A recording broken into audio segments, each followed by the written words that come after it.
और भाई क्या हाल है? तो यार एक और सवाल मैं आपके लिए लाया हूँ आज। ये 2025 का ही सवाल है ये। और 8 अप्रैल को ये शिफ्ट 2 में आया हुआ सवाल है, ठीक है।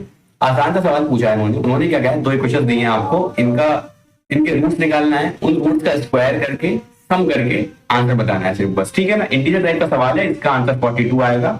आप चाहें तो एक बार को सेट वीडियो पॉज करके ट्राई कर सकते हैं, ठीक है। तो उम्मीद करता हूँ आपने इस क्वेश्चन को ट्राई किया होगा, एटलीस्ट एक अटेम्प्ट तो दिया ही होगा आपने अपने एंड से, ठीक है। आइए देखते हैं कैसे करना है इसका सोल्यूशन। क्वेश्चन दिए हैं यार, एक ये दिए, इसी को सॉल्व करते हैं। पहले पहली वाली को, इसके रूट्स निकाल लेते हैं, स्क्वायर कर लेते हैं, सम कर लेते हैं, उसके बाद सेकंड इक्वेशन पे मूव कर देंगे। ऐसी अप्रोच रहेगी क्वेश्चन सॉल्व करने की, ठीक है। ठीक है, तो x-2 देखो काफी दिख रहा है इसमें, तो मैं टी ले लेता हूँ थोड़ी देर के लिए इसको। तो ये क्या हो जाएगा, mod of t square minus mod of t minus 2। Factorise कर लूंगा सिंपली, मुझे दिख रहा है ये। तो mod of t minus 2 factor बन जाएगा एक, और एक क्या आ जाएगा, मॉड ऑफ टी प्लस 1, ठीक है। Mod of t square minus T, ठीक है, यही आएगा, ठीक है। फैक्टर तो यही होंगे इसके, ठीक है। अब क्या करूं इसमें यार, सिंपली मैं क्या कर सकता हूँ इसमें, मॉड ऑफ टी या तो 2 होगा, मॉड ऑफ टी या तो -1 होगा, ठीक है। अब मॉड ऑफ टी कभी भी -1 नहीं हो सकता, कभी भी एक नेगेटिव नंबर नहीं होगा, क्योंकि मॉड के अंदर जो भी चीज होती है मॉड उसको पॉजिटिव करके बाहर निकाल के पॉजिटिव ही करता है, ठीक है ना। तो मॉड हमेशा पॉजिटिव क्वांटिटी होती है, ये एक नेगेटिव क्वांटिटी के बराबर कभी नहीं आएगा, तो ये तो नहीं हो सकता केस, ठीक है। बचा क्या, ये वाला केस बचा, mod of x-2 is equal to 2, क्योंकि टी मेरा x-2 था ना, ठीक है। तो आप क्या कर सकता हूँ यहाँ से, तो कभी भी ऐसे लिखा होगा आपके पास mod of x-2 is equal to 2, तो आप क्या कर सकते हो, x-2 जो अंदर है या तो वो प्लस का होगा या माइनस का होगा, मॉड लगा दूंगा तो 2 ही देगा वो, सही है। ये मतलब होता है इसके कहने का, ठीक है ना। या तो ये प्लस का 2 ही होगा अंदर वाली चीज, या फिर -2 होगी, उसका मॉड लगा के 2 कर दिया होगा मॉड ने, यही दो केस होंगे, ठीक है। तो x-2 एक बार 2 ले लेता हूँ, और x-2 एक बार -2 ले लेता हूँ, क्योंकि दोनों ही पॉसिबल है, ठीक है। तो x की वैल्यू यहाँ से 4 आ गई, और यहाँ से कितनी आ गई, x की वैल्यू 0 आ गई, ठीक है। दो रूट्स आए हैं इस इक्वेशन से, क्या आया, दो रूट्स आए हैं 4 और 0, तो इनका स्क्वायर करना है और सम करना है। कितना आ रहा है, 16 आ रहा है, ठीक है। इस इक्वेशन का काम तो मेरा डन हो गया, पूरा अच्छे से कर लिया मैंने ये। अब बची कौन सी, ये वाली क्वेश्चन, आइए इसको भी देख लेते हैं नेक्स्ट पेज पे। तो क्या है, x square -2 times mod of x-3 -5 is equal to 0, ठीक है, यही दिया है, ठीक है। कैसे सॉल्व करें इसको, तो मैं क्या करता हूँ, यहाँ पर ये मॉड लिखा हुआ है, इस मॉड को ओपन करना पड़ेगा, और मॉड का क्रिटिकल पॉइंट क्या है, 3 है मेरा, तो 3 पे इसको ब्रेक कर देता हूँ।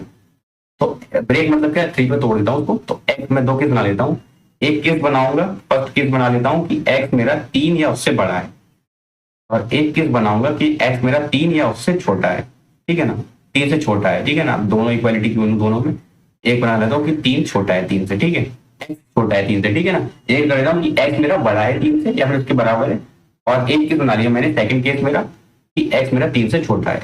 x जब मेरा 3 से बड़ा होगा तब क्या आएगा भाई इसका आंसर। तो जब मेरा 3 से बड़ा है, अगर ये 3 से बड़ा है x, तो बड़ी चीज को 3 में से घटाऊंगा तो एक पॉजिटिव नंबर ही मिलेगा, एक पॉजिटिव नंबर ही मिलेगा। जब मैं 3 से बड़ी चीज में से 3 माइनस करूंगा तो एक पॉजिटिव नंबर मिलेगा। तो मॉड लगाओ ना लगाओ, एज इट इज बाहर निकल जाएगा ये, ठीक है। एज इट इज मैंने बाहर निकाल दिया, मॉड हटा दिया इसका, ठीक है। तो ये क्या गई इक्वेशन मेरी, एक्स स्क्वायर माइनस का 2x प्लस 6 माइनस 5 1 आ गया, ठीक है। ये लिखा हुआ है मेरा a माइनस बी का होल स्क्वायर, x-1 का होल स्क्वायर, ठीक है। तो यहाँ से x की वैल्यू 2 आ रही है, 1 और 1, लेकिन मैं लेके ही कहां से चला था, फर्स्ट केस मैंने लिया ही इसलिए था कि x मेरा 3 या उससे बड़ा होना चाहिए। ये क्या है, 1 है, 1 क्या बड़ा होता है 3 से, नहीं होता है, तो ये केस गलत हो गया मेरा। मतलब इस केस में कोई भी x की वैल्यू नहीं आ रही है, मेरी परमिसिबल वैल्यू नहीं आ रही है, मेरी रिक्वायर्ड मेरी डिजायर्ड वैल्यू की तरह नहीं आ रही है, तो यहाँ से कोई वैल्यू नहीं लेंगे। अब केस 2 पे चलते हैं कि x मेरा 3 से छोटा है। जब x मेरा 3 से छोटा होगा तो ये चीज मेरी, ये वाली चीज जो है वो नेगेटिव हो जाएगी। जब x मेरा 3 से छोटा होगा ना, तो ये चीज नेगेटिव हो जाएगी, क्योंकि छोटी वैल्यू -3 करूंगा तो नेगेटिव ही होगा। तो ये मॉड जब ओपन करूंगा तो एक माइनस और देना पड़ेगा इसको, एक और दूंगा माइनस तो प्लस हो जाएगा, +2 times x-3 -5 is equal to 0। तो एक्स स्क्वायर प्लस का 2x -6 -5 -11 हो गया, ठीक है। इसके रूट निकाल लेते हैं फटाफट। इसके रूट क्या आएंगे, x is equal to -b plus minus under root में b square minus 4ac upon 2a, b square minus 4ac upon 2a, 2 बन जाए 2 हो गया। -2 प्लस माइनस अंडर रूट 48 है, 48 को लिख सकता हूँ 16√3, तो 4√3 हो जाएगा, डिवाइड बाई 2।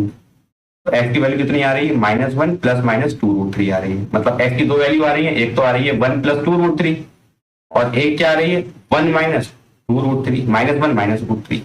एक आ रही है -1 + 2√3, एक आ रही है -1 - 2√3। ठीक है, क्या ये दोनों आ रही है? क्या ये दोनों 3 से छोटी है क्या? जी हाँ, दोनों ही 3 से छोटी है, आप चेक भी कर सकते हो। ठीक है, दोनों ही 3 छोटी है, तो इनका स्क्वायर करना है और सम कर देना है। तो इनका स्क्वायर और सम करूंगा, जब मैं कर लेता हूँ फटाफट।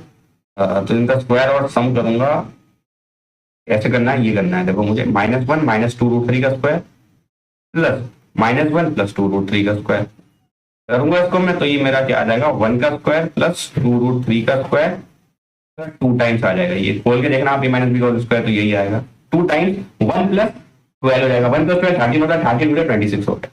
ठीक है, ये आंसर आ गया, इस इक्वेशन से आ गया। और उससे क्या आया था, इससे 16 आया था। तो दोनों को जोड़ देता हूँ, 26 + 16 कितना हो जाएगा भाई मेरे, 42 हो जाएगा। ये 42 इसका आंसर गिवन दिया है। ठीक है, यहाँ पे 42 इसका आंसर है। ठीक है, उम्मीद करता हूँ आपकी इस बात समझ में आएगा। आसान सा सवाल है, ये आपकी शिफ्ट में भी आ सकता है। ठीक है ना, और ऐसे वीडियोस के लिए बने रहिए मैथ्स वर्ल्ड चैनल पर।